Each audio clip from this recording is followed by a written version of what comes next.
I know what you're thinking. You want to put peanut butter in it, don't you? This is 7 News, the voice of the coast. Good evening. As we go to air tonight, there are more than 30 active fires currently burning along the north coast. Fire crews are hoping it's not a warning of what's to come, with the bushfire season only just officially starting. Days and there's no catch. Well, authorities on high alert after North Coast residents sweltered through a very hot last day of winter. And it was the warmest August day on record for casino. Do you want to hear it? And today's warmer as well. The heat and wind forcing the Rural Fire Service to declare the bushfire danger period has begun. A full month earlier than normal. More than 30 flare-ups from the weekend and today, keeping firefighters busy across the region. So today is just making sure that they stay that way. It's scenes like these in Sydney, ones fire crews are hoping to avoid. A grass fire north of Taree, able to spread quickly, fanned by the wind. Years of wet weather also meaning there's plenty of fuel on the ground. So when we do get fires, they're very fast moving in the grasslands. So it's just a matter of us putting as much resources into them as we can. Firefighters are working hand in hand with the Bureau of Meteorology's long-range forecasts to plan ahead for when and where conditions could be worst. We do pre-season briefings. That informs their planning along with whatever they measure in the fuel states. Thankfully, today's high fire danger rating will ease in the next few days. But experts are predicting the cooler weather to not last long. It is likely to start warming up again next week. So it's a brief cool change and then things will likely start warming up again. Tom Desborough joins us live now from Ballina. And Tom, authorities are hoping to make the most of tomorrow's cooler weather. That's right, Nick. With that high fuel load I mentioned earlier, there are plans in place to conduct hazard reduction burns. One will be happening in the Kaiwarrick State Forest this week. Hundreds of hectares of dense shrub will be burnt off in a controlled manner, helping reduce the chance of a blaze spreading quickly through the forest. While it doesn't remove the threat of fire, the burns are almost as important as fighting the fires themselves. So although it's nice and warm and we've got fires, it's a fine line between being able to do hazard reduction and also chasing fires. Nick, the RFS's priority right now is getting the dozens of blazes actively burning under control and extinguished. They certainly will be. Okay, Tom Desborough live in Ballina. Thank you. Well, for more weather, Kirsty joins us now for a look at today's conditions. And Kirsty, hot and windy out there. Yes, very much so, and a dangerous combination, Nick. Hello to you and good evening, everyone. That windy weather along the coast and certainly that hot air being dragged in from the north is leading to these fire conditions along the north coast. All current fires do remain at advice level as we go to air. Now, it was windiest in the south. We had gusts that hit more than 50 kilometres an hour through Taree and through Kempsey. Those winds were so strong, the wind chill sent temperatures plummeting more than 5 degrees. At 2 p.m. in Kempsey, we reached 23 degrees despite a top of 30. Further north along the coastal fringe, it was sunnier and calmer, but inland we felt those strong winds once again with more than 40 kilometre an hour north to northwesterlies through Lismore and through Casino. Very hot temperatures too, the low 30s for many. Now, the good news is those winds will ease a little tomorrow. That fire risk also dropping to a moderate level. I'll have the details a little later on in the bulletin. That is some good news. Okay, thanks, Kirsty. Well, 2 men have been arrested following an armed robbery at a Q hotel, with police now on the hunt for a third offender. Samantha Crowe joins us live now. And Sam, police are looking to the public for help.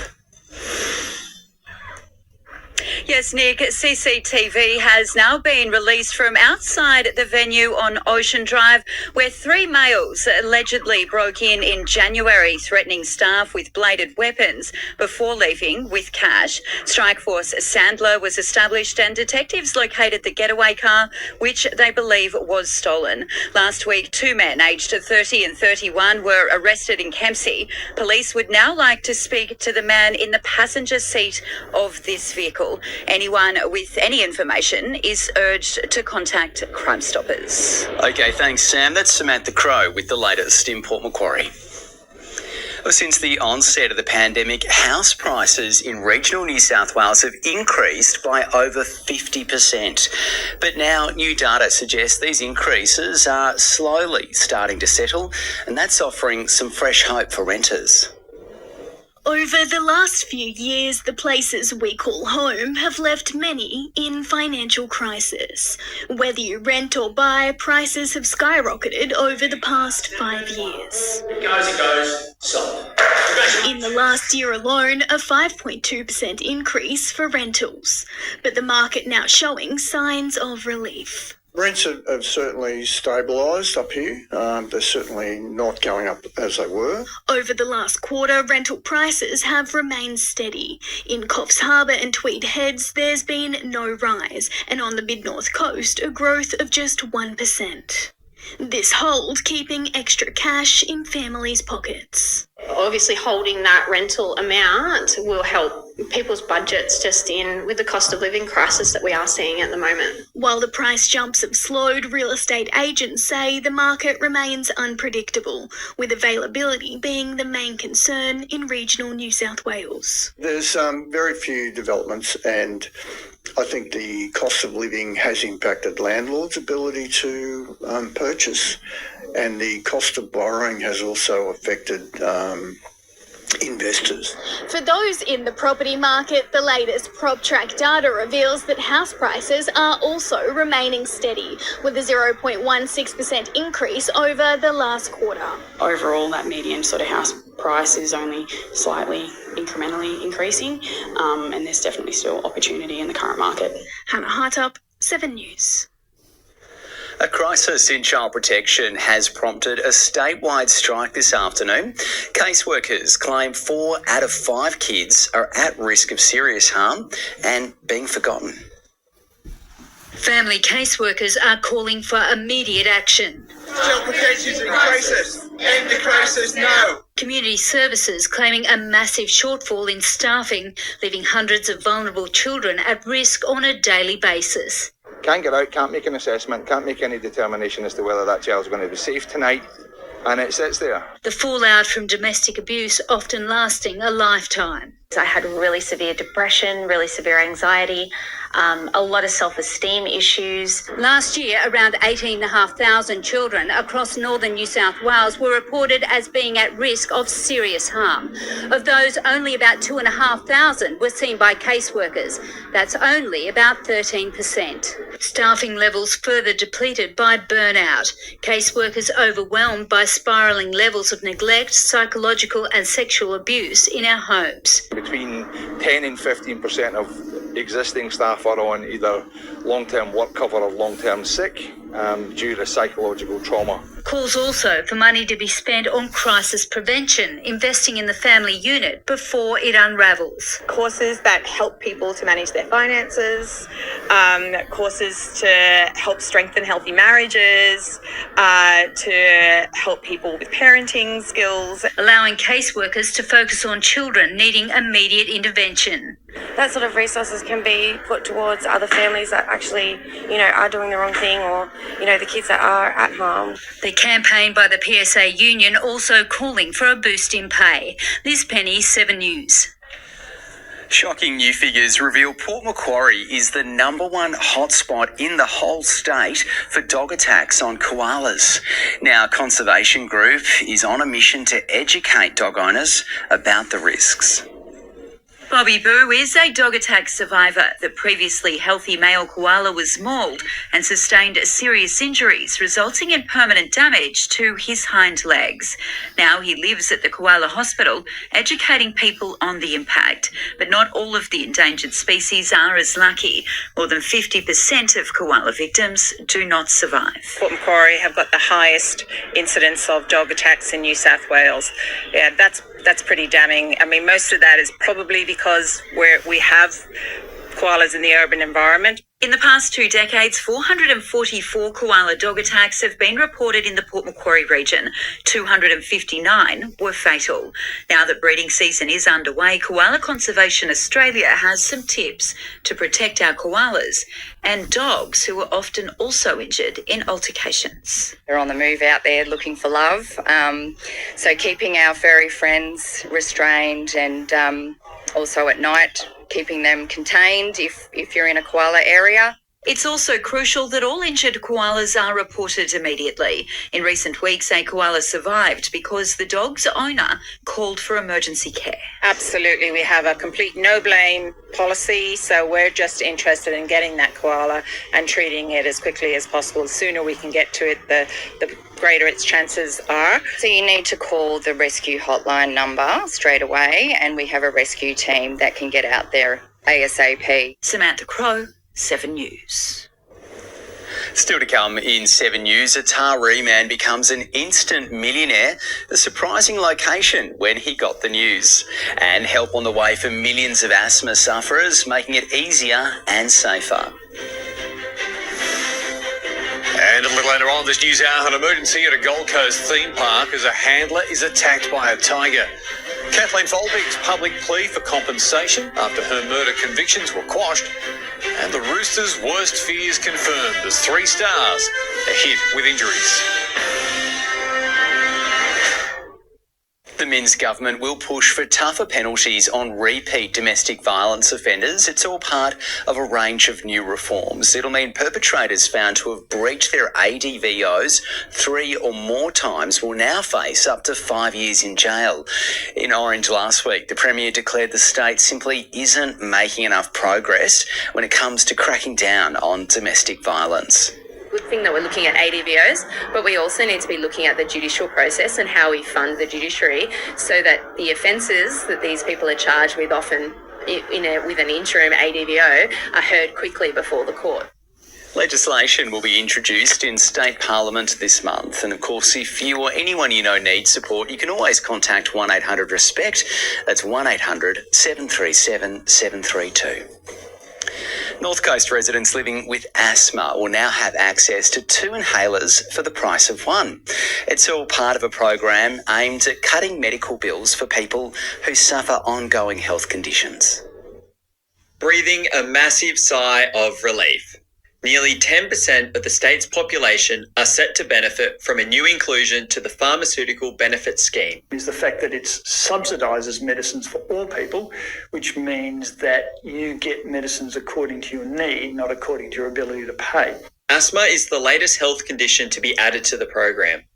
Locals with a chronic disease now able to receive 60 days worth of medicine on a 30-day prescription, or, in simpler terms, 2 inhalers for the price of 1. The most common preventers are on the list, hoping to emphasise control, not temporary relief. The way we treat asthma at the moment is we emphasise that you don't need the reliever because we want people to have stable and controlled asthma, which means that they're using their preventers on a regular basis.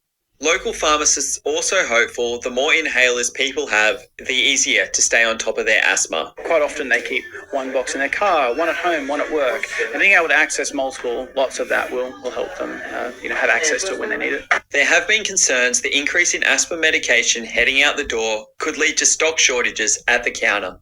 But the medications on that list aren't affected by supply issues. With this next stage of the program now active, the most anyone will have to pay for asthma medication on the PBS is $31.60, and less if you're a pensioner.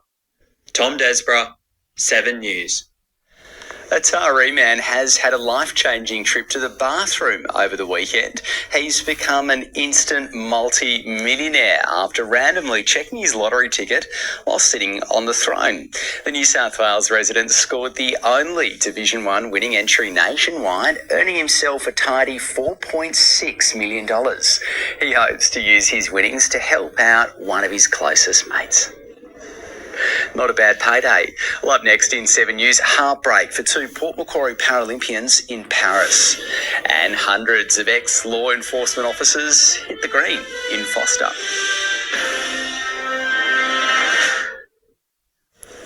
It's It's been extra time heartbreak for a Port Macquarie Paralympic duo in Paris. Riley Batt and Andrew Edmondson's quest for another gold medal with the Australian Steelers sadly ended overnight. The Steelers were beaten 52-51 by Japan after scores were locked at 47-all at full time. It does set up a bronze medal match with Great Britain later on tonight. Batt has claimed 2 Paralympic gold medals, with Edmondson claiming 1. New South Wales police officers have arrived at Foster Bowling Club, but they're not there to enforce the law. Instead, it's a week of fun competition. The State Bowls Championships are held annually, and this year marks the 70th anniversary. 4 bowls each and playing to 21 shots. Today, current and former law enforcement officers took their spot on the green. This is the New South Wales Police Bowls State Championships being held here at Foster Bowling Club. It's the 70th year of the annual event, providing an outlet for our community heroes in blue. Held in tandem with National Retired Police Day, 100 men and women will try their hand in the singles, pairs, triples and quads disciplines. There's some good games and there's some good bowls, good games, and there's some good finals to be had too later in the week. Many players have been part of the competition for over 2 decades. Camaraderie and connection, the most important aspects of the game. I look forward to it because of the mates and friends that I've made over those 24 years. A state team of 24 players will be selected by this Friday. They'll take on the country's best at the National Championships in April, hosted right here in Foster. It's a big thing for the club, big thing for the New South Wales state team, and as well as Foster. Hannah Hartup, 7 News. Woolgoolga has claimed dual wins in the Coastal Premier League, earning them a spot in this week's grand finals. Their men's and women's teams now closing in on premiership glory. The Woolgoolga Wildcats needed a major upset in the semi-final knockout. The Coff City United Lionesses in red closing out the regular season well in front. Coff United have been ahead of Woolgoolga all season. They finished the season 15 points ahead. But anything can happen in one match, in a cup tie. Halfway through the second half, the Lionesses carved a path through Woolgoolga's defensive line. Ali Gadd tapping the ball into the corner of the net for a commanding 3-1 lead. It seemed as if the writing was on the wall for Woolgoolga, but somehow they clawed themselves back into the match. A series of heroic saves by goalkeeper Abby Nudd keeping the Wildcats in contention. Woolgoolga's search for an equaliser came in the dying minutes in the form of a header by Tash Mackey, 3-all. Now in overtime, 16-year-old Chloe Webb struck from out wide to fire home the Wildcats' winning goal, 4-3. Woolgoolga's domination doubled up in the men's in a tough tackling clash with the Urunga Raiders. Jimmy Palmer shattering the deadlock in the 14th minute with a side tap into the bottom corner. Urunga knocked out of grand final contention. They had lots of chances. They were knocking the ball around, using the channels all the time. But Woolgoolga were just too strong in defence. Woolgoolga to take on last season's premiers Northern Storm Saturday night at the CEX Coff Stadium. Liz Penny, 7 News. Up next, a big temperature drop for some. Kirsty's got your local weather forecast.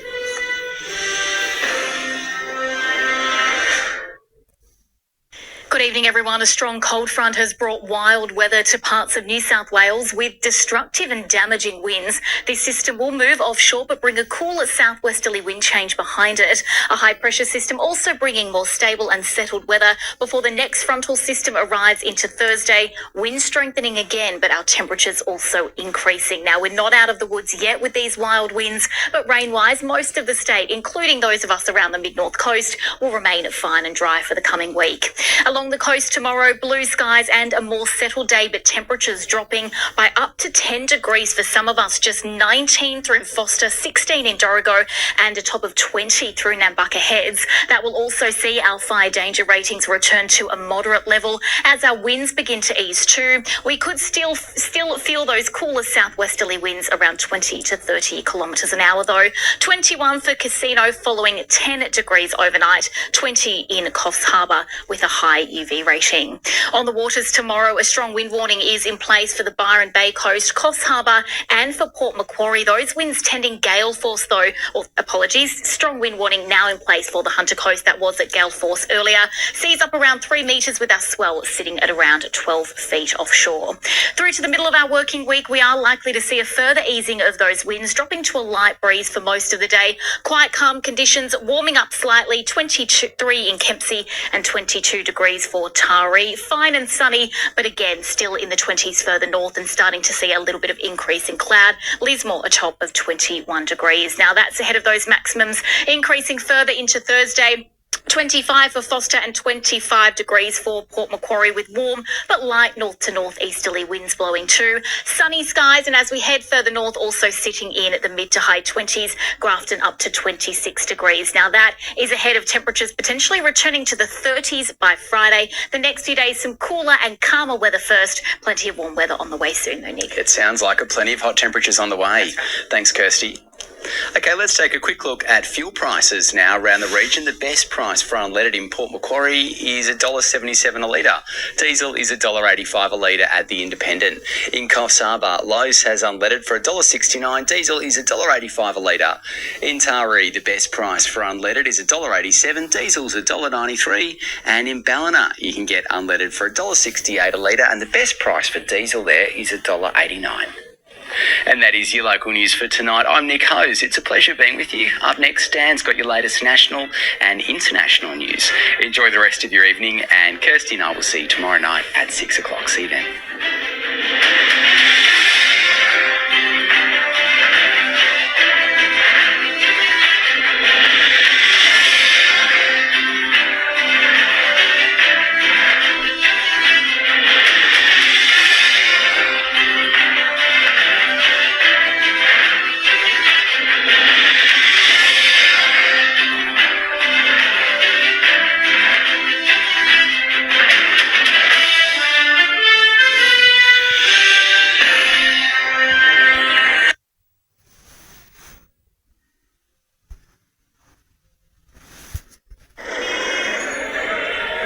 Lions like to hunt things down, like defenseless young teapots. And when they're on the move, they pay 0 ING international transaction fees with one of these. It's here somewhere. There it is. The ING Orange Everyday Card. Travel and save, Jules. Be the lion.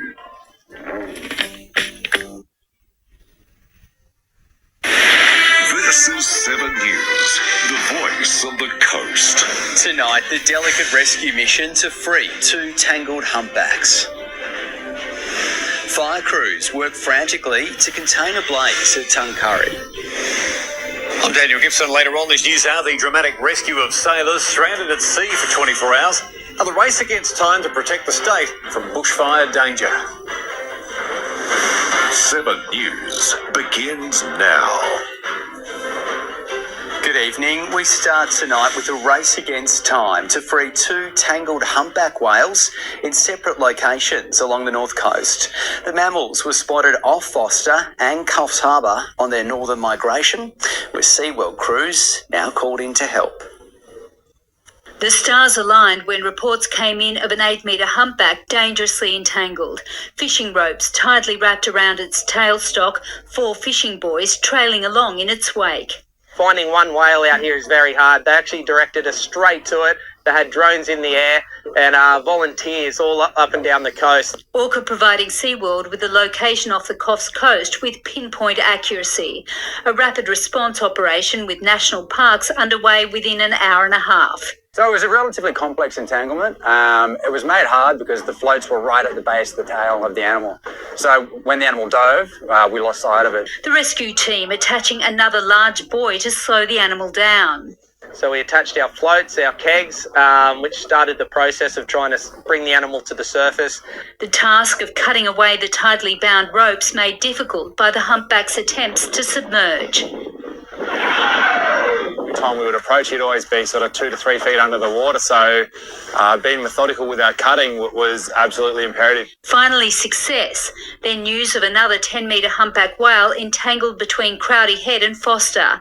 The Foster Dive Centre tracking the animal for 8 hours until help could arrive, light fading fast. We had about an hour run and about an hour 10 of daylight left, so it was a mad rush all day. The final precision cuts achieved without a moment to spare.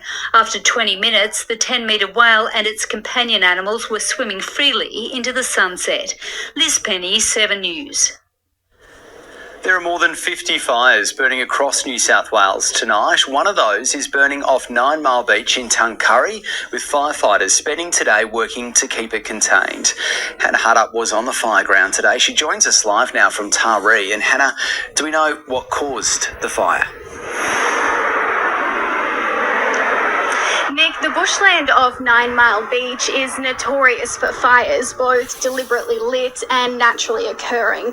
At this stage, the cause of this fire is still under investigation. Strong winds have meant it's been very difficult for firefighters to keep this fire contained, but at this stage, no property has been threatened. Branches smouldering and smoke billowing through the trees. The ashy smell marking an early start to the bushfire season.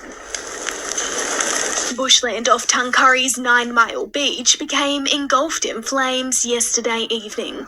10 crews from 4 brigades worked to contain the fire, but were limited by the gusty winds. During the night, they were unable to really do much without putting themselves in harm's way. It had been patrolled and monitored throughout the night, and crews were back out early this morning to assess of what was going on. Machinery was on the ground today mapping out containment lines in preparation for a backburn. Crews aiming to remove extra fuel in an effort to halt the fire, which has scorched nearly 100 hectares. And then later this afternoon, as conditions prevail, we'll start to put some burns in to fully contain the fire. The cause of the fire remains unknown, with investigations underway. There's been no threat to life or property at this stage, but the skyline remains thick with smoke. It could be worse, it could be nice and dry, but thankfully it's not. The ground's still quite moist, so it's just a trickling fire at the moment, and it's putting up a lot of smoke. This bushfire is one of the first of the season here on the mid-coast. With the high fire danger period now underway, the RFS are urging the community to stay alert. We're really reminding homeowners to prepare their properties, have their bushfire survival plans ready, and monitor the conditions at all times. Hannah Hartup, 7 News. Well, Kirsty joins us now for a look at today's weather conditions. And Kirsty, those winds weren't quite as strong today, were they? No, that's right, Nick. Hello to you and good evening, everyone. Those winds have certainly eased and we've had quite a dip in our temperatures along the coast, assisting fire conditions with our fire danger rating dropping back to moderate today.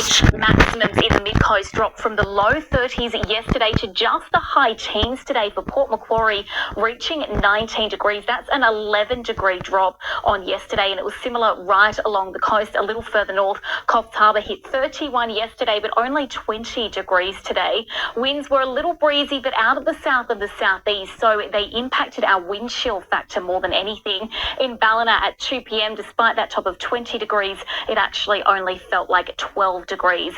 Offshore, conditions are still hazardous, though, with strong wind warnings and our seas up around 2.5 metres. Now, more settled conditions are on the way tomorrow. Sunny, but not warming up again until later in the week. I'll have that forecast a little after sport, Nick. Sounds good. Thanks, Kirsty.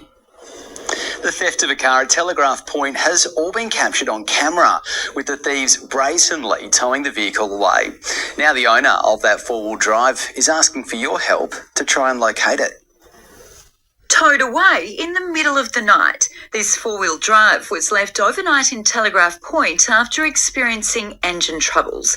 But when Josiah Attenborough returned the next morning, it had vanished. I went back the next day to sort out some NRMA stuff and my car was gone. And so I've reached out to the service station and they've given me some footage, and a couple of the neighbours have as well. They've been really supportive. What he discovered in the footage was that a thief had hooked up his car and dragged it towards Wauchope. I was pretty devastated, to be honest. Yeah, I couldn't believe it, because you don't think that stuff's going to happen to you, ever. But I was pretty shocked. The car was parked here out the front of the Telegraph Point service station. The vision captured as the brazen thief towed it away. The alleged thief was driving a white dual cab ute with a black snorkel. The stolen vehicle is a white Ford Ranger with roof racks, a bull bar and canopy. The number plate is CJ61HY. The vehicle not the only thing that was stolen. I had all my fishing gear and all my camping gear, all my tools. I had some stuff in there for work, so I was pretty devastated about that too. Police are now investigating. Anyone with any information or dashcam footage is asked to call Crime Stoppers. Samantha Crowe, 7 News. Embattled airline Rex is now pulling out all the stops to ensure customers keep booking flights. The airline now guaranteeing a full refund to all passengers if their flight happens to get cancelled.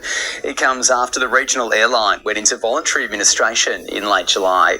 The federal government is also underwriting tickets to help Rex get back on their feet. Police appealing for the public's help after the disappearance of a teenager in Lismore. 16-year-old Oscar Michael Massey was last seen in the town's CBD at around 11 a.m. yesterday. Now, when he couldn't be contacted, local police were notified and they've since launched an investigation. His family do hold some serious concerns for the teenager's welfare. Oscar is known to hitchhike and often visits Mullumbimby and Wollongong. Anyone with any information is urged to contact police. For families wishing to take in a new furry friend, the RSPCA is waiving dog adoption fees of up to $500 for the next 2 weeks. It's all thanks to a generous donation. Each dog will come with a gift pack, pet food and vouchers for pet care. There's quite a significant saving, and then you also got to consider all our dogs are vaccinated, de-sexed, microchipped, so that's hundreds of dollars that go into that pet already. The RSPCA has experienced a huge surge in people surrendering their dogs. It was fueled by a return to work after COVID and a cost of living crisis. You have until the 15th of September if you'd like to get a fee-free pooch. School students in Taree are learning what it takes to become a radio presenter. Community station 2 Bob Radio now running a youth training program to give people living with a disability the chance to get behind the microphone. Live on air in 3, 2 and 1. Oh, good afternoon, and how are we doing on this fine afternoon? We're doing well, Cam. How are you? These Taree teens could be the next big voices of radio. To go to the botanical gardens when everything is just starting to bloom. Yes. For the last 12 months, they've been learning how to present a radio show as part of 2 Bob Community Radio's youth program. It's just so much fun to just be yourself, have some fun, give some information about some of the songs as well, and the artists too. Now, with knowledge from their time in the chair, these youth presenters will take on the role of teacher, helping out in a new peer-led presenting program that kicks off next school holidays. And that's open to anyone in the area with a disability or from a disadvantaged background. It's amazing to teach other young people coming into the studio how it all works, and just to see their minds and their radio skills are working. Current youth presenter Annabelle Biles is living with autism and dyslexia. She's excited to share her wisdom with others, knowing the positive impact being behind the mic has had on herself. It has helped me earn a lot of confidence to be able to speak in front of the mic and sometimes the camera, and to just interact with other people and to teach. The station will be holding an open day later this month. Eager presenters are urged to come along, embrace the challenge, and maybe one day even host their very own show. So to celebrate, here's a Frank Sinatra classic, It Might As Well Be Spring. Hannah Hartup, 7 News. Up next in 7 News, how to avoid getting an unexpected tax bill. And high school kids get an insight into a council career. And a little later on this news hour, the dramatic rescue of a stranded sailor more than 100 kilometres off our coast. Also tonight, the race to clean up Sydney before dangerous conditions return. And airfares slashed on dozens of destinations. How you can grab a bargain.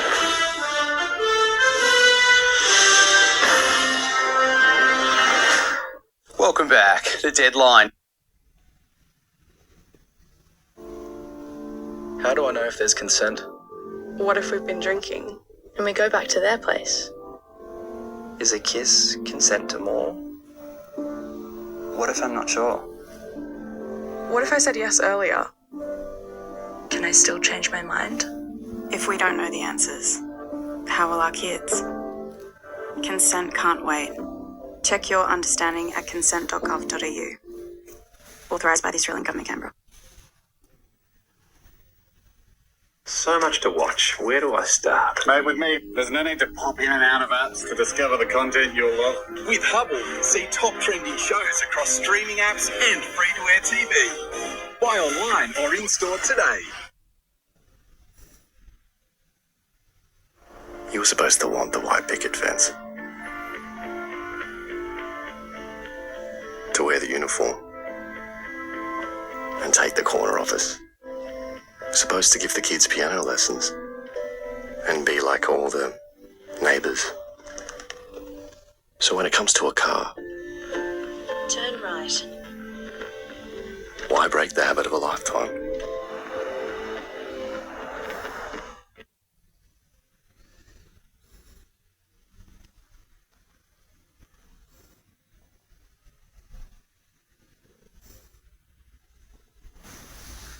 Nissan e-Power. The hybrid reinvented. Available in the Nissan Qashqai and X-Trail. With X-Trail e-Power from $49,990 drive away.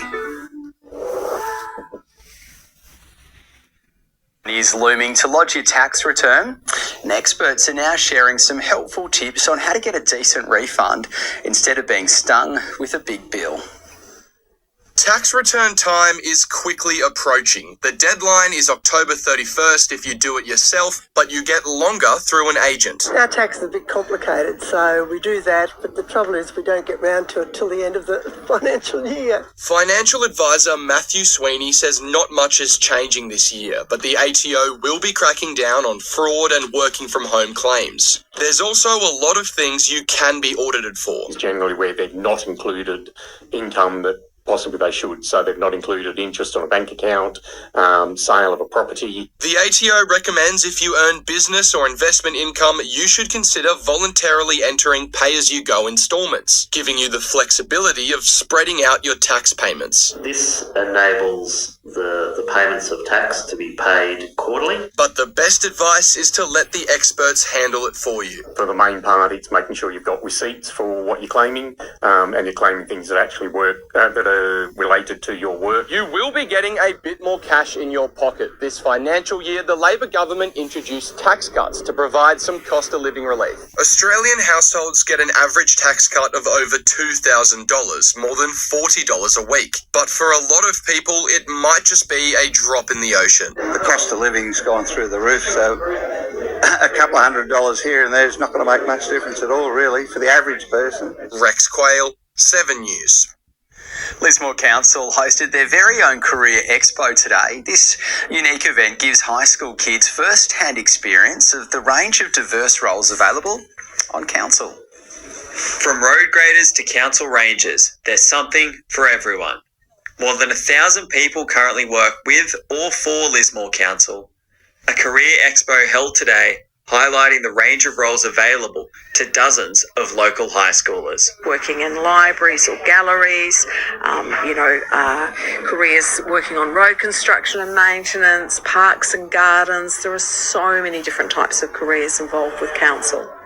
It was a chance for the students to see the role local government plays and how they can help their own community in the future. We want them to understand that they can stay in Lismore, that there's endless opportunities to come and work with council. Showcases like the one held today play an important role in making sure teenagers are aware of all the options open to them. We know that the more connection and contacts students have with employers and industry directly, the more likely they are to make really good informed decisions about what they want to do. And being able to ask questions and participate in hands-on experience will help prepare them for the workforce. In a few years' time, they're going to become ratepayers. They'll inherit all of these assets that are currently being built now. So I think it's really important that they're part of the decision-making and part of our current projects. Today's expo was a glimpse into a side of local government that students and the public don't often get to see. Tom Desborough, 7 News. A highly invasive weed is threatening to spread into the northern rivers. Giant devil's fig has been around for roughly a decade, but has really started to cause some local landowners trouble following the floods 2 years ago. The introduced species chokes pasture and native plants and can spread quickly if it's not eradicated. We're spending tens of thousands of dollars every year controlling our weeds, both for the benefit of the environment and our farming operation. And that amount of money for our small area is just not sustainable. Farmers want a higher priority given to exterminating the weed. Up next in 7 News, 2 Port Macquarie Paralympians add another medal to the collection. And a man's mission to climb 14 mountains in 14 days. Tomorrow on Sunrise, Supermarket Shampoo Showdown. The best value brands put to the test. Plus the blockbuster sequel, 36 years in the making. The stars of Beetlejuice are dropping in for brekkie. See you in the morning. The Australian Steelers have secured a podium finish at the Paris Paralympics in the wheelchair rugby. The side, which features Port Macquarie's Riley Batt and Andrew Edmondson, narrowly missed out at a shot at the gold after they were defeated by Japan in their semi-final. The bronze medal match saw them take on Great Britain, a team that beat them earlier in the tournament. But the Aussies avenged that defeat with a 50-48 victory. Batt has now claimed 2 gold medals, a silver and a bronze from 6 campaigns, with Paris likely to be his last. A former police officer from Port Macquarie is getting ready to climb 14 mountains in 14 days. It's all to raise funds and awareness for PTSD. The challenge will end in a climb of Australia's highest mountain on the final day. A massive mission to climb 14 mountains in 14 days. Craig Whalen has created Climbing to Conquer to raise funds and awareness for PTSD. It's a bit of a personal motivation. I'm a retired senior constable with the New South Wales Police, and I was diagnosed with PTSD. In saying that there weren't too many services around at the time to help. All funds raised will go to organisations like Fortum and Forge Through, who support those affected in the emergency services space. That's a massive part of the idea, is to break down the barriers, the stigmas with mental health, and in particular the emergency services can be a hard one to crack, with having to be the ones who are there for everybody else. The first mountain will be North Brother here on the mid-north coast. Middle Brother will be the second, before travelling through Newcastle, Sydney, Canberra and the south coast with a new mountain every day. We'll all be working up to Kosciuszko, basically sort of preparing and seeing how the body copes, and then the last day being the biggest challenge of them all, to conquer Australia's largest mountain. It's also hoped others will join the challenge, supporting emergency services workers in their own circles through donations or joining in on the climbs, which kick off at the end of November. So this has been a massive part of my healing process, probably since the start of this year, to get healthy, lose some weight and get my head in the right spot. And being out in nature, there's no better place to do it. Samantha Crowe, 7 News.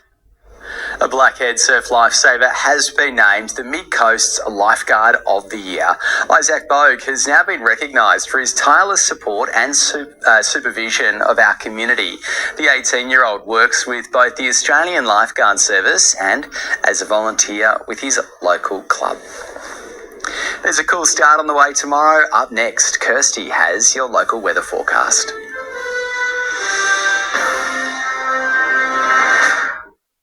Good evening, everyone. A high-pressure system across our state is keeping... Upgrade your shave with Gillette Labs. The pivoting disc turns with your face for an unbeatably smooth finish.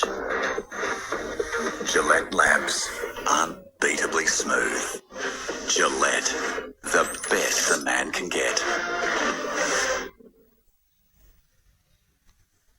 So much to watch. Where do I start? Mate, with me, there's no need to pop in and out of apps to discover the content you'll love. With Hubble, see top trending shows across streaming apps and free-to-air TV. Buy online or in-store today.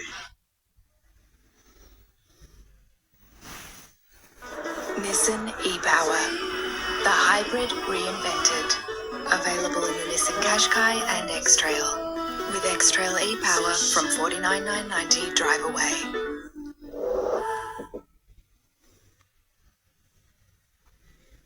Nissan e-Power. The hybrid reinvented. Available in the Nissan Qashqai and X-Trail. With X-Trail e-Power from $49,990 drive away. Skies calm and settled with heat building throughout the week, along with warm northerly winds. The next trough is set to arrive late into Thursday, though. That will return us to windy weather through parts of the state, with also bringing a chance of showers and temperatures dropping as we head into the weekend for some inland regions. Now, minimal showers are forecast under this approaching system, though. Most of the state, including us along the coast, remaining fine and dry. For the north coast tomorrow, like today, a cool morning could lead to some patches of frost on higher ground, down to 5 degrees for Dorrigo and Kempsey. Mostly clear through the day, a little bit of cloud building through parts of the northern rivers and towards the far north. But our temperatures again sitting in just the low 20s. That is more or less on our September average, but certainly cooler than what we've been experiencing. Warmer northeasterly winds blowing but remaining light, 21 in Tweed Heads and 22 for Evans Head. On the waters tomorrow, seas still up to about 1.5 metres, with the southerly swell reaching around 9 feet towards the afternoon. Winds around 10 to 25 knots, becoming north to northeasterly in the afternoon. On to Thursday, some early fog around. That is ahead of a sunny and settled day. Temperatures through the mid-coast increasing back to the mid to high 20s once again, and accompanied with some light but warm winds. Blue skies also through Casino, a maximum of 25 degrees, and the same in Lismore. And by Friday, we will return to the high 20s, even the 30s for parts of the region, 28 for Taree, 29 degrees in Wauchope. Temperatures will be hot, but we're not expecting gusty winds, so our fire danger rating remaining at a moderate level for the far north coast. A great end to the working week weather-wise, and it'll be warming up for the weekend too, Nick. I'll take it. Sounds lovely. Thanks, Kirsty.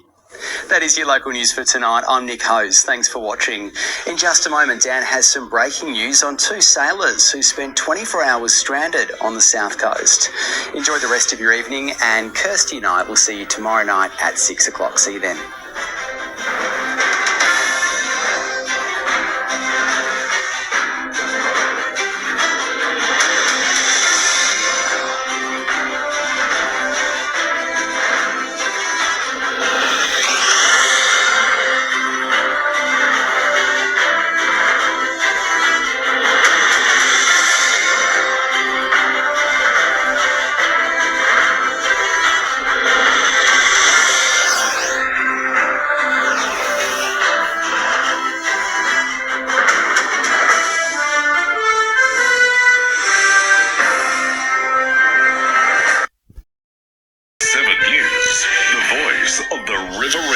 Tonight, an SES warning as wild winds lash the region. Tourists warned to keep out of canola fields or risk some hefty fines. I'm Daniel Gibson. Later on this news hour, a woman in hospital after being attacked by a tiger on the Gold Coast. And the state on high alert as wild weather turns deadly. 7 News begins now. Good evening. The Riverina has been lashed with violent winds for much of the day. The weather has been so wild it's brought down trees and power lines further south. Locally, there's been almost 24 calls to the state emergency services. Jacinta Coonahan joins us now. Jacinta, it's been quite an unpredictable day. It sure has, Nick. It started off overcast and stormy this morning before the sun came out. However, the wind has stuck around all day. The blustering weather has seen tree branches fall down on people's properties and across roads. Our New South Wales SES volunteers had 21 requests for assistance last night and into this morning. Those calls for help have stretched across the entire Riverina. Been pretty much spread across the whole Riverina, from out as far as Barranald, right through to Ken Coburn, and then Wagga and Albury as well. Further south in Moama, a woman has died and a man has been left injured after a tree branch fell on their campground cabin. It's prompted a message from SES to remain vigilant over the next few days. Nick? Okay, Jacinta Coonahan, thanks for that. Well, Kirsty joins us now for more on the weather situation. And Kirsty, plenty of wind out there. Yes, that's right, Nick. Hello to you and good evening, everybody. We can see there's been a very strong line of wind sweeping through parts of our region, leading to a severe weather warning for damaging winds across parts of the southwest slopes. Wind gusts hit Narrandera at 60 kilometres an hour at lunchtime.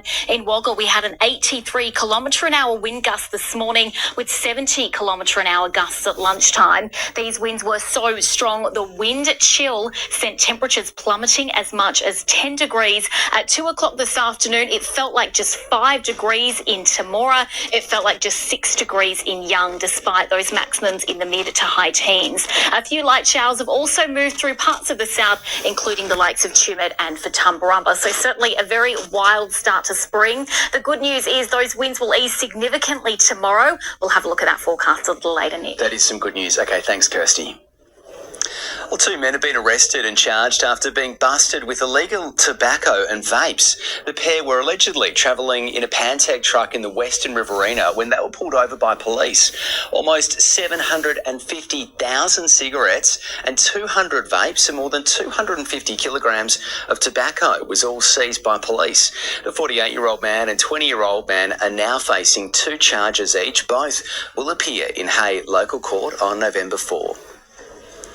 Riverina police say that they're disappointed after a group of reckless drivers were caught on our region's roads over the weekend. 2 drivers were caught more than 50 kilometres over the speed limit on Saturday, one just outside of Coolaman and the other travelling on the Hume Highway. Now, a third driver had his licence suspended after the 18-year-old was caught with alcohol and multiple drugs in his system. Over the weekend, police continue to be disappointed with the behaviour of motorists.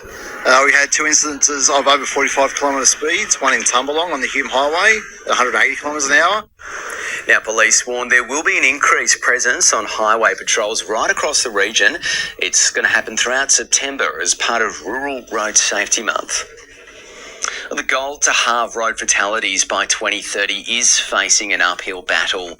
Already 223 people have lost their lives on New South Wales roads this year. That's 8 more than the same time last year. It's been a disastrous year on New South Wales roads. So far, there's almost been 1 fatal crash per day. We've had 226 people across the state lose their lives. That's 5 more than the same time last year. This Rural Road Safety Month, people are being urged to drive safely so they don't become another statistic. Family of victims say the impact of a fatal crash is immeasurable. The ripple effect that one of these incidents has on a family and the wider community is something that you can't actually measure. It impacts not just the immediate family, then you've got the extended family, and then you've got the school friends. Inspector Wicks is asking motorists to drive to conditions. Don't take risks to make sure they arrive alive.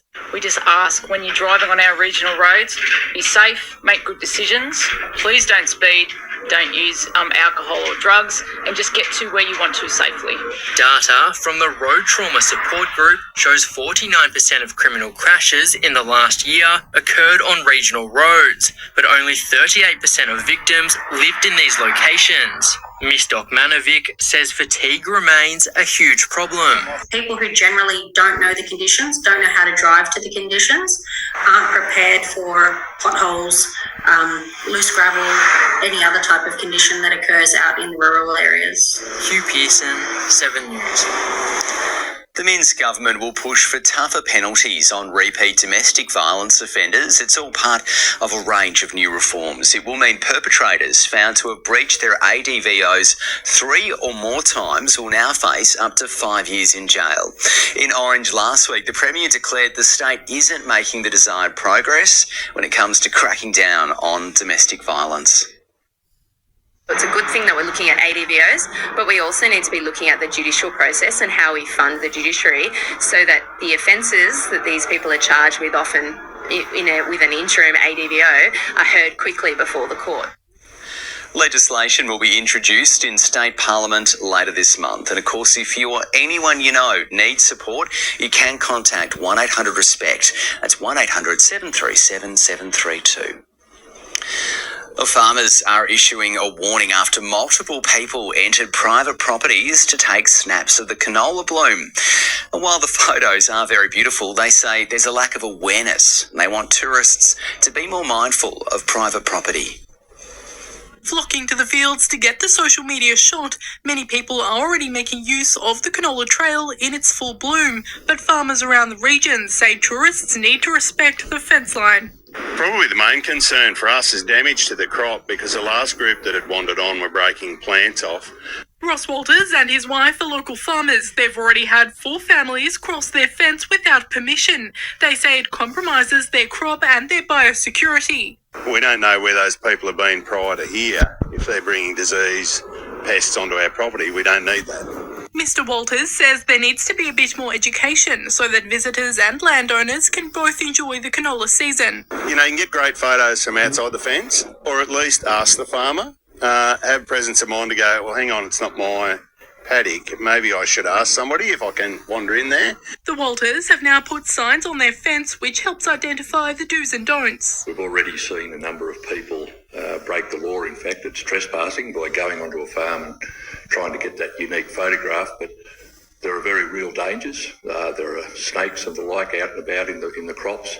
There are biosecurity hazards. Respecting private property applies to all of the canola trail, which weaves throughout regional communities. Failure to stay on the right side of the fence may result in fines of up to $12,000. We put a lot of work into getting this crop this far, and it costs a lot of money to grow a crop, and I think that needs to be emphasised as well. Marla Summer, 7 News. Well, the first official portraits of King Charles have been handed out among Riverina community groups alongside more than a dozen Australian flags.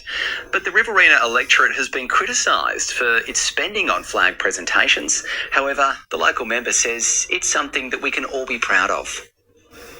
A milestone moment, 2 years in the making. 20 community groups from across Junee have received some of Australia's first official portraits of King Charles III. Finally, we have those portraits all the way from Buckingham Palace, and we're distributing them around the electorate, and so many people want to hang them in their homes, indeed in their organisations. It's an honour to receive this portrait. It's been some time in the making, but it's no doubt well worth waiting for. Having a school doing this is really cool and everything.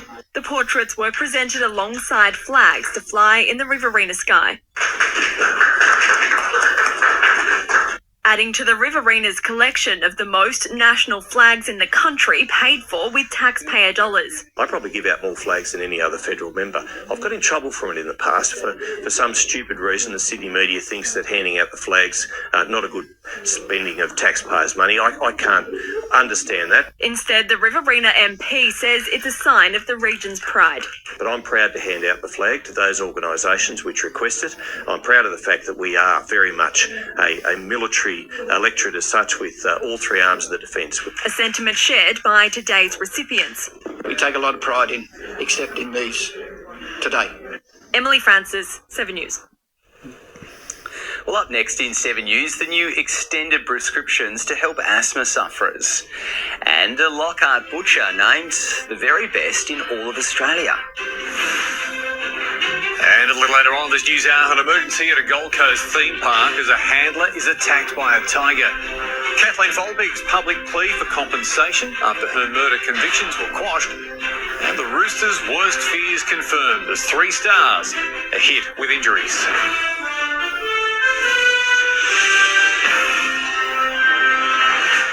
Millions of asthma sufferers can now benefit from 60-day prescriptions. The program essentially halves the prices of some. What are you working on in the section of your company known as devs? Devs means development. Yes, but what specifically are you developing? What's inside? Everything. The sense that you were participating in life was only ever an illusion. Life is just something we watch unfold. Devs, stream now on 7+.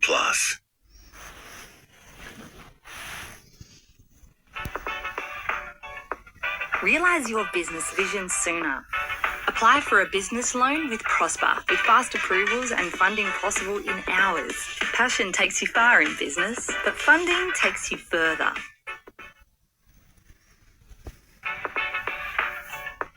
Realise your business vision sooner. Apply for a business loan with Prosper, with fast approvals and funding possible in hours. Passion takes you far in business, but funding takes you further. Some medications and is expected to save patients hundreds of dollars every year. A big break for 10% of the population. We know that asthma is highly prevalent in society. We've got 2.8 million Australians living with asthma.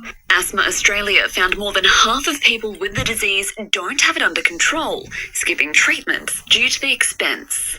We've got a whole lot of people at various stages, all of whom are suffering from cost of living crisis. 60-day dispensing gives patients the option to take double the amount of medicine for the price of one script. That it subsidises medicines for all people, which means that you get medicines according to your need, not according to your ability to pay. It's very important for people living with asthma to keep sufficient supply of their preventer and not to let it run low, because that's when asthma attacks can creep up. The most common preventers are now on the list, hoping to emphasise control, not just temporary relief. The most a pensioner will have to pay for any medicine on the PBS is now just $7.70 or $31.60 for anyone without a concession card. The preventers that are on the list are all of the common ones, the ones that are used most regularly, and this is going to be a big advantage for people with asthma. Danny Sharp, 7 News. If you're on the hunt for the best meat in all of Australia, then look no further than the small town of Lockhart. The local butcher is fairly new, but he's just won multiple gold medals at the National Meat Awards. It's the second time Lockhart's Butcher Shop has entered the National Meat Industry Awards, and it's quite literally brought home the bacon. To be able to say we make the best bacon in Australia, what better title to have? The family-run That Butcher Shop took home gold for traditional wood-smoked bacon, another gold for its chili beef sticks, and a stack of silver awards for a selection of meats. We're getting stronger and stronger. So like I said, this year, every entry we put in, we come away with a medal. Winning awards like these are crucial for a small business in the regions. It puts them on the same stage as the big players in the industry. This year, there were 835 competitors. We're a small country town butcher shop with literally 3 people here and our junior staff that help us of an afternoon. So to be able to be put up in that league is quite amazing, really. Their latest competition, however, has been the supermarket giants, particularly when it comes to their home delivery service. One of our biggest competitors would be the Coles and Woolworths delivery vehicles that deliver to people's doors, and it's driving them away from the main street. In response, That Butcher Shop now delivers for free to Lockhart and the Wagga region. Hopefully we can see a shift and people start choosing a smaller business that, you know, we're trying to achieve a lot for our little town and also ourselves. Jacinta Coonahan, 7 News. Up next in sport, Albury bows out of the Rugby League finals race. And the reigning premiers rocket into another Farrer League grand final. Temora has booked a date in Group 9's major semi-final after finally breaking a 17-year hoodoo. The Dragons edged Gundagai by just 4 points to secure a shot at the minor premiers Young. Temora is a short of 2 bites of the finals cherry after defeating Gundagai at Nixon Park for the first time in more than 4 years. The class of Dragons captain coach Josh McCrone was on full display, with his skillful kicking game proving a decisive factor in the win. I tell you what, you couldn't have gotten a better kick if you tried, and that's why he's one of the best halves in the league. The Dragons will lock horns with Young for the first ticket into the grand final after edging out the Tigers in yesterday's qualifying final. Hamish Starr's feat of aerial athleticism put him in the running for try of the game and perhaps the series. Oh, there is no one in but air as he streaks down the left-hand side of the line. The Tigers are not going to get him. Oh, I'll tell you what, he has stood up exactly when they needed him to. Jared McKinnon nailed the conversion to put the Dragons in front by 8. There were concerns for Toby Daisy after a heavy collision. He was assisted from the field. Unfortunate there for Toby Dacey because he's been in magnificent form. Tigers managed to strike back after an extraordinary play involving 5 passes and 2 kicks. Wow! Their comeback would fall short, with the Dragons victorious 24 points to 20. Gundagai will now look to regroup ahead of a must-win clash against Kangaroos on Saturday. Makes a break, he's going for the line back at the inside of Smart and he's over! Wow! The Wagga Club crossed for 4 straight tries on their way to a 22-18 win over Albury in the elimination final. Oh, I tell you what, length of the field effort there by the Wagga Kangaroos. Steph Muir, 7 News. Ganmain is the first team through to the Riverina Football League Grand Final. The Lions were never behind against Collingully on their way to a 14-point victory. Ganmain Grong Madong was given an unexpected boost as coach Sam Martin made an extraordinary return to the Lions lineup to meet Collingully Wagga. Despite grappling with a torn ligament in his knee, Martin led by a courageous example after replacing Tom Sass. He'll turn around, dish the hands back to Matty Hamlin, waves past Johnson. Jesse Lander took less than a minute to post the opening goal for the minor premiers against the Demons at Narendra Sports Ground. Tom Benulis and Daniel Foley also contributed majors to help the Lions establish a handy lead. Ganmain 3-6-24, leading Collingully 1-1-7. Ganmain's lead never faltered as the club moved into the final term up by 14 points. 2 quick goals to Sam Stenning and Nate Mooney allowed the Demons to close the gap to just 3 points midway through the quarter, but Matt Hamlin kicked his second to widen the margin before Foley put the game to bed. Foley towards goal! It's a goal to the Lions! They're back out to 14. The Demons will now prepare to face Coolaman in the preliminary final at Narendra Sports Ground on Sunday. They may be forced to meet the Hoppers without Blake Holloway, who injured his ankle in the final term. Holloway is down, clutching his ankle. Coolaman showed plenty of heart to keep its dream alive with a 22-point win over Mangapla. The Hoppers were down by 7 points at the start of the third quarter, but a 6-1 second half propelled the club to victory. Steph Muir, 7 News. The Rock Huron Creek will meet Mara in the Farrer Football League decider for the second time in just 3 years. The reigning premiers stormed into their third straight final with a 36-point win over East Wagga Coringal. 3 consecutive goals in the third quarter helped the Magpies take a commanding lead. And while the Hawks didn't stop fighting, the Magpies were never truly threatened. Runs in and slots it. And the Rock tighten their grip on a place in the grand final. Dean Bierman finished with a game-high 3 goals as the Magpies hit back from their loss to the Bombers. There were some initial fears for Don Roberts, who suffered an ankle injury, but he was able to return later in the game. There was some better news for East Wagga Coringal's A-grade netballers, who are now through to the grand final. East Wagga overcame a slow start to post a 38-33 win against Northern Jets. The victory sets a repeat showdown against North Wagga, the Saints defeating the Hawks by 7 goals to march straight into Saturday's decider. North Wagga is now hungry for redemption after falling to Temora in last year's grand final. Well, there's plenty of strong winds about. Up next, Kirsty has your local weather forecast.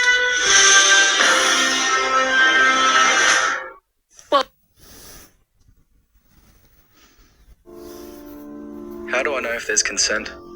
What if we've been drinking and we go back to their place? Is a kiss consent to more? What if I'm not sure? What if I said yes earlier? Can I still change my mind? If we don't know the answers, how will our kids? Consent can't wait. Check your understanding at consent.gov.au. Authorised by the Australian Government, Canberra. The world's first 3-in-1 child shield by Energizer. The only coin lithium battery with 3 safety features.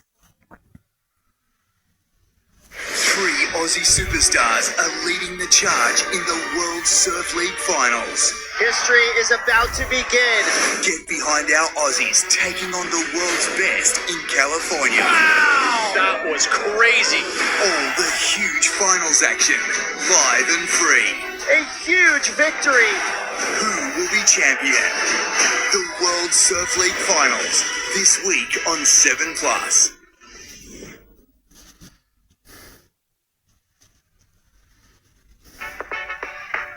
Realise your business vision sooner. Apply for a business loan with Prosper, with fast approvals and funding possible in hours. Passion takes you far in business, but funding takes you further. Welcome back, everyone. A very strong cold front has brought wild weather to parts of New South Wales and Victoria with damaging to destructive winds. Now, this system will move offshore tonight but bring a cold southwesterly change with it. Behind that, another high-pressure system will bring a little bit more stable weather before the next frontal system moves through around Thursday, where we'll see wind strengthening, a chance of a shower or two, but also our temperatures warming up. So we're not out of the woods just yet with these wild winds, but rain-wise, most of the state will remain dry over the coming week, including across the Riverina. For our region tomorrow, blue skies and a settled day with winds easing, but we could feel those cooler southwesterly winds. Temperatures overnight dropping quite significantly down to freezing in Young. That could mean we see some early frost tomorrow morning. Maximums, though, reaching the high teens for most of the day with a moderate UV rating, down to -4 degrees in Selwyn, a slight chance of some snow flurries, 16 for Cootamundra, and the same in Temora.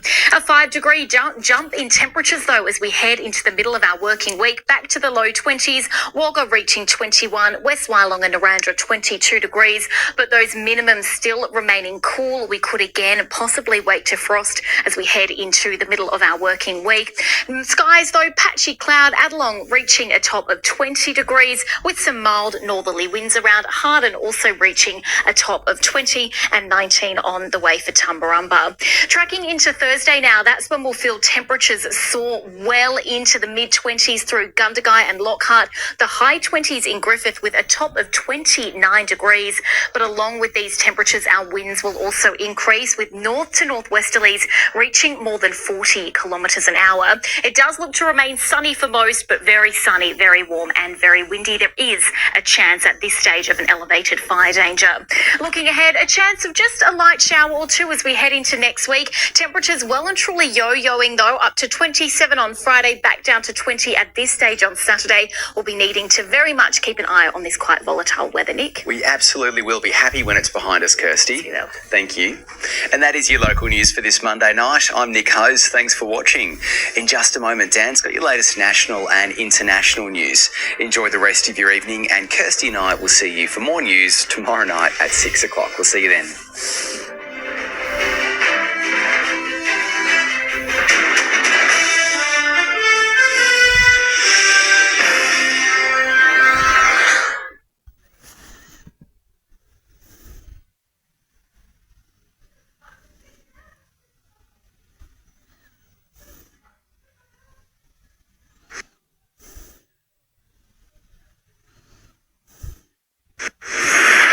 This is 7 News, the voice of the Riverina.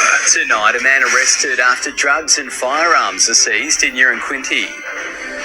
Lead contamination forces Narrandera Post Office to close. I'm Daniel Gibson. Later on this news hour, the dramatic rescue of sailors stranded at sea for 24 hours and the race against time to protect the state from bushfire danger. 7 News begins now. Good evening. A man's been released on bail just hours after he was charged with a string of firearm and domestic violence offences. Bo Jordan's arrest was a result of a police operation that spanned more than 5 hours between Wagga and Uranquinty. Emily Francis joins us now with an update. And Emily, what actually led to the arrest?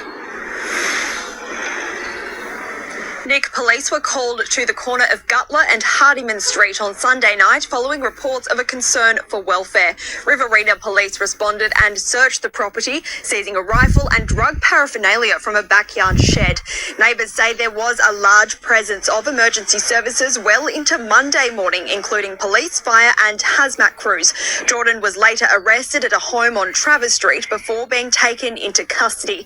He then appeared before Wagga local court via video link before before the 37-year-old was granted bail. The matter will return to court on September 17. Nick? Okay, Emily Francis, thank you. A 21-year-old man has died after a motorcycle and a freight train collided near Griffith. Emergency services were called to Twig Road, Yenda last night after a motorcycle collided with the eastbound train.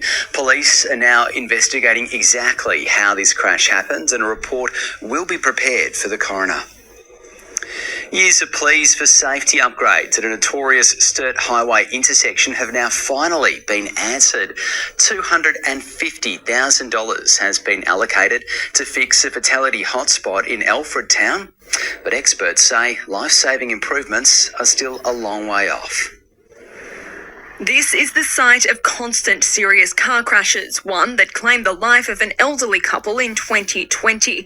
The intersections of the Tumbarumba and River Roads are notoriously dangerous. Just about every day I'm in this intersection. Yeah, it's pretty bad. There's been a few accidents and yeah. With high traffic flows travelling at 100 kilometres per hour, local road users have long been calling for something to be done to limit the risk along the Alfred Town stretch of the Sturt Highway. The road is very high speed. High speed is very dangerous because a lot of accident here. Probably needs to be dropped, I'd say. Yeah, she's pretty quick through here. Those calls have now finally been answered. The state government has announced $250,000 to improve safety at the intersection. It's definitely needed. Hopefully it actually makes some impact, makes it a bit better. But at this stage, the cash splash will only cover the cost of initial investigations about what needs to be done. Further funds will be needed down the road to actually change the traffic conditions. Operators of the nearby Shanty service station say they hope to be consulted. It should be safe, it should be low speed. The Alfred Town service station has also been the closest convenience store for Ladysmith residents for the past year, meaning safety improvements would have a much larger impact than just a few metres of road. It should be fixed as soon as it for good for us. Emily Francis, 7 News. Embattled airline Rex is now pulling out all the stops to make sure customers can keep booking flights. The airline's now guaranteeing a full refund to all passengers if their flight does happen to get cancelled. It comes after the regional airline went into voluntary administration late July. The federal government is also underwriting tickets to help Rex get back on its feet. Narandra's post office suddenly closed last week, leaving concerned locals in the dark. It comes after the site was contaminated with lead, with Australia Post giving no option but to shut and protect their staff. Closed until further notice, Narandra residents are now forced to travel to Leeton or Yanco for postal services. I don't know what I'm going to do if I lose my post office. The cost of living's so bad as it is, let alone having to add petrol costs to go backwards and forwards to Leeton on top of everything else. On Thursday, Narandra's post office was shut as a precautionary measure. Australia Post says it found lead contamination in the backroom area and wanted to ensure the health and safety of workers. Australia Post were looking for temporary premises because there was some contamination in the post office. We didn't know that they were going to need that immediately. That wasn't communicated. Residents say they were left in the dark. The only communication was a notice on the front door. Facebook has been the biggest communicator. There hasn't been a lot of communication. Regional communities, particularly elderly residents, rely on post offices for banking and to get information. Look where it is. It's right on the crossroads of the main part of town. Everything revolves around the post office. Today, parcel collection resumed at the rear of the post office. Australia Post is working to establish a temporary site in the form of a portable building set to open in the coming weeks. Councillors confirmed a community transport service to Leeton will be operating this Thursday to help people access postal services. It'll leave at 9:30 and bookings are essential. The lead contamination has been investigated and poses no risk to customers or staff, and it's only caused minor delays to the delivery of mail in the region. Mala Summer, 7 News. Well, parts of the Lockhart Shire will not be voting in the upcoming council elections after a lack of candidates came forward. For the very first time in 16 years, Ward A, where the town of Lockhart is located, has only 3 people put their hand up. At least 4 nominations are needed for an election to occur. That means the election is uncontested and the 3 candidates will automatically go through. Generally, Lockhart, in the Lockhart Ward A, there is an election, but yeah, obviously this year there's not, for the first time since 2008. Meanwhile, Ward C, where the Rock is located, will have an election. Residents there haven't had to vote in a local government election since 2012. Residents are now calling out the dangers of Coolman Road, asking drivers to be more careful.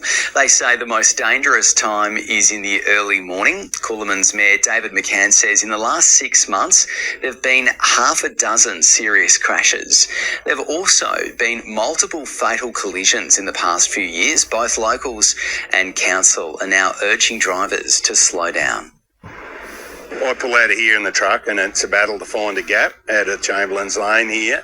And when you do find a gap, they go past you like you're nailed to the fence. Upwards of 110, 120. The speed limit along the majority of Coolman Road is currently 100 kilometres. The deadline is looming to lodge your tax return. Experts are now sharing some helpful tips on how to get a decent refund instead of getting a big bill. Tax return time is quickly approaching. The deadline is October 31st if you do it yourself, but you get longer through an agent. Our tax is a bit complicated, so we do that, but the trouble is we don't get round to it till the end of the financial year. Financial advisor Matthew Sweeney says not much is changing this year, but the ATO will be cracking down on fraud and working from home claims. There's also a lot of things you can be audited for. Generally where they've not included income that possibly they should, so they've not included interest on a bank account, sale of a property. The ATO recommends if you earn business or investment income, you should consider voluntarily entering pay-as-you-go instalments, giving you the flexibility of spreading out your tax payments. This enables the payments of tax to be paid quarterly. But the best advice is to let the experts handle it for you. For the main part, it's making sure you've got receipts for what you're claiming, and you're claiming things that actually work, that are related to your work. You will be getting a bit more cash in your pocket. This financial year, the Labor government introduced tax cuts to provide some cost of living relief. Australian households get an average tax cut of over $2,000, more than $40 a week. But for a lot of people, it might just be a drop in the ocean. The cost of living's gone through the roof, so a couple of $100 here and there is not going to make much difference at all, really, for the average person. Rex Quayle, 7 News. Well, Kirsty's here now for a look at today's weather conditions. And gosh, Kirsty, a bit of a different day to yesterday. Yes, very much so, Nick. Particularly overnight and this morning, our temperatures plummeted, leaving us very cold with some patches of frost around the region. We fell to freezing in Wagga at 5 o'clock this morning. Fortunately, though, as the sun rose, our temperatures also climbed, though they did remain a few degrees cooler than average and certainly cooler than the temperatures that we've been experiencing over the last couple of weeks. Temora reached just 15 degrees today, our maximum through Cootamundra 14 degrees. A much calmer day too, though, after yesterday's very strong winds, a westerly breeze for most of us today. Now, tomorrow we're expecting frost again, blue skies and sunshine, warming up from Thursday. I'll have the details a little later, Nick. Jack Frost on the way. That's right. Thanks, Kirsty. Up next in 7 News, West Wyalong loses its only family daycare service, what it means for local parents. And the Lockhart Museum puts a call out for help with its latest exhibition. And a little later on, this news hour, the dramatic rescue of a stranded sailor more than 100 kilometres off our coast. Also tonight, the race to clean up Sydney before dangerous conditions return. And airfare slashed on dozens of destinations. How you can grab a bargain.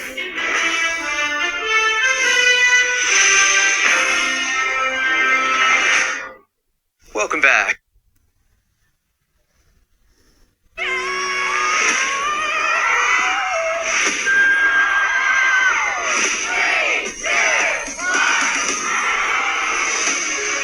A night of talent that hits a new high.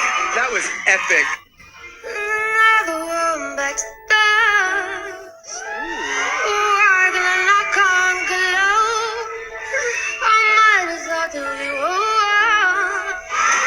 final night of blind auditions. This is by far, I think, the best talent we've ever seen on the show. New The Voice, Sunday at 7 on 7 and 7 Plus.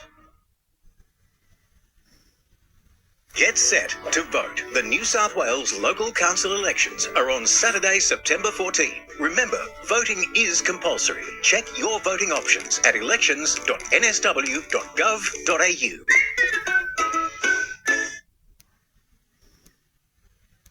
I thought I knew what perfection was. And then I met you. I do. Who's this handsome fella? Bring it in. Say I do to Institute. Be ready to lend a mate your keys. With Allianz Comprehensive Car Insurance, they're covered, the same as you. Get your quote today. Allianz.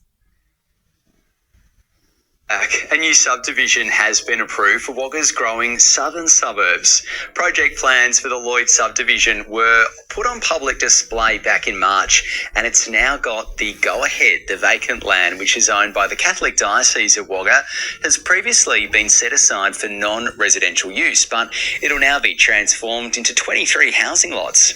New roads will also be built to connect the new homes with the rest of the suburb. West Wyalong is set to lose its only family daycare service in December. The at-home childcare was funded by the Blanchshire Council, but they've now pulled their support due to a lack of demand. The council also funded a Temora family daycare service, which will continue to run under a private organisation.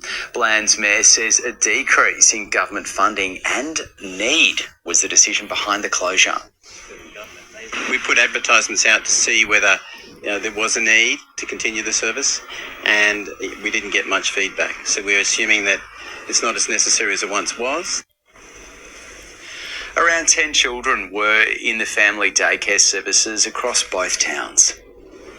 Lockhart's Museum is now piecing together another part of the town's rich history, and it's calling out the community to lend a hand. Its new exhibit shares the life of an Indian hawker, and it wants any family who might have some memorabilia to come forward. Keeping the history of the region alive is the goal of the Lockhart Museum.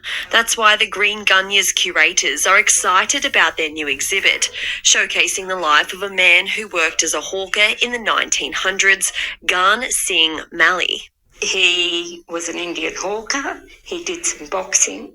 He owned a block of land. A hawker was a travelling salesman who went from farm to farm selling their products.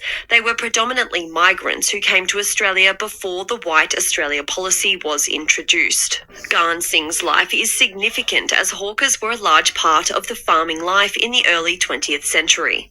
Back in the day when he was the Indian hawker, that's how a lot of people got their groceries or their bits and pieces on farms. Garn Singh was also a notable boxer and wrestler. The museum have a pair of his old boxing gloves on display, but have donated his punching bag to the Sikh Heritage Museum in Woolgoolga. The town has a connection to the family, so the two institutions are now working to create a shared story.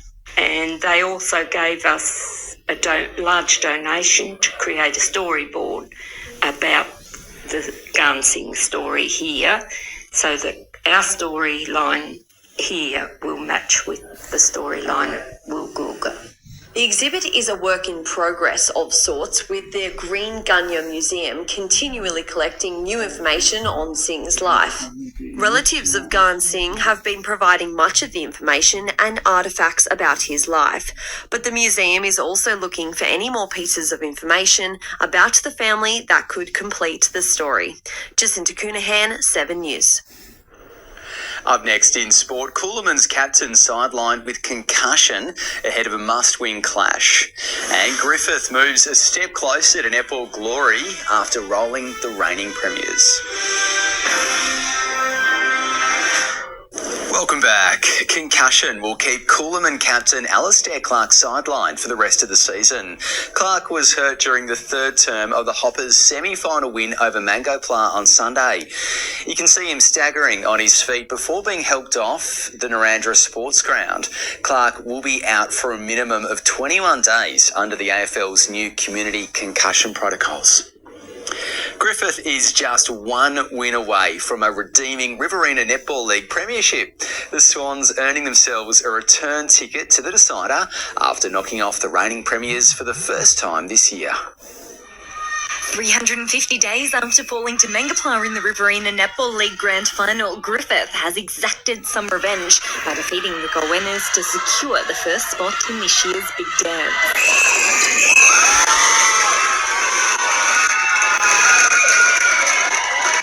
The 62 goals to 57 win is Griffith's first triumph over the reigning premiers this season, and overjoyed supporters didn't attempt to conceal their excitement.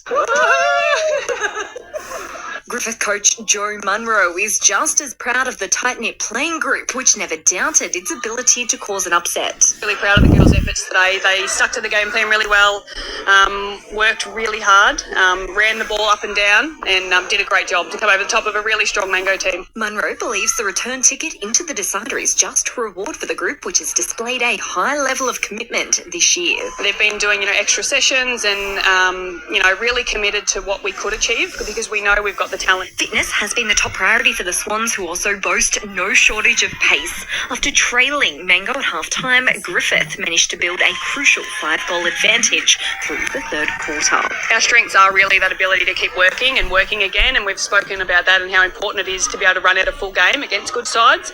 So it's been a big focus of ours to make sure that we're fit and we're well conditioned to play in these tough matches. Mango will fight for the right to defend its crown when it meets Coolum in Sunday's preliminary final. The Hoppers defeated Wagga Tigers by 23 goals. Steph Muir, 7 News. There's been some mixed emotions for a rugby league mad town as the George Took Shield competition came to a thrilling finish. Harden was shooting for a rare grand final day double and didn't leave empty-handed. Harden's reign over the George Took Shield League Tag competition continues after the Hawkettes made it 3 straight crowns with a nail-biting win over Crookwell. A lot of our girls had never played in a grand final before. So I had full confidence in them though. They were very, very worried. But I knew that they could do what we needed them to do, and they all did. The Hawkettes took less than 8 minutes to open the scoring. Harden capitalised on a Crookwell error to extend the margin to 8 points. Feel like putting points on the scoreboard first definitely helped, but then I feel like we definitely had the confidence to back our defence for the rest of the game, and I had confidence in all the girls. Jade Della danced through the Harden defence to strike back for the She-Devils in the second half. A successful conversion moved Crookwell within 2 points of Harden. The Hawkettes maintained their composure and James nailed a penalty goal to wrap up a 10 points to 6 victory. She was named best on ground only days after the competition's highest individual award was renamed in her honour. Vibes are still high around the town and in the team. Harden's hopes of landing a drought-breaking grand final day double soared as the Hawks struck the first blow against Bungendore. It's Ryan Daly in the corner, and what a start it is for the visitors. The Tigers roared into action, crossing for 4 straight tries before the Hawks finally clawed one back. They had to be first to score in the second half. They are first to score in the second half. Bungendore had the answers on its way to a 30-10 win. Steph Muir, 7 News. 76 teams have taken part in a bumper Trent Barrett Legends Day in Wagga. Kids getting the chance to hone their skills across 14 fields. Now, most of the students representing Holy Trinity Primary School were sampling the sport for the very first time. It's been hard, playing the game when you haven't got tackled before, in a sport. Aussie rules player Dusty Dunbar showed plenty of courage after confronting a brand new challenge. It's fun tackling, not when I get smashed. Trent Barrett Gala Days are held across the region for students in Years 3 and Years 4. Up next in 7 News, Kirsty's back and she's got your Wednesday weather forecast. That's up next. Good evening. evening, everyone.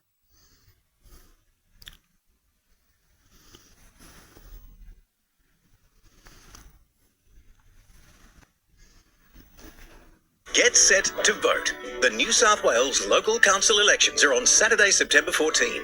Apply now to vote by post. Eligibility criteria apply. Visit elections.nsw.gov.au.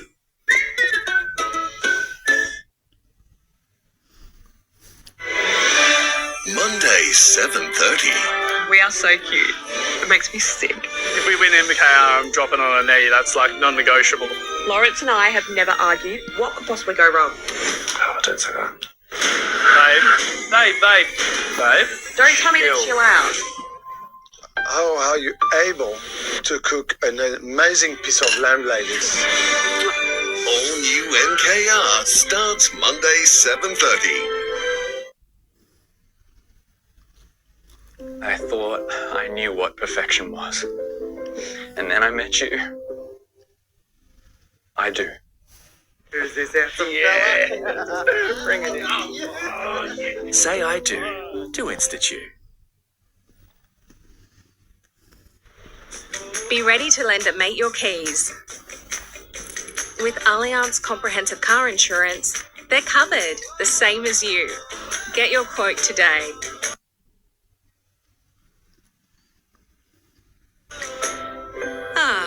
Allianz.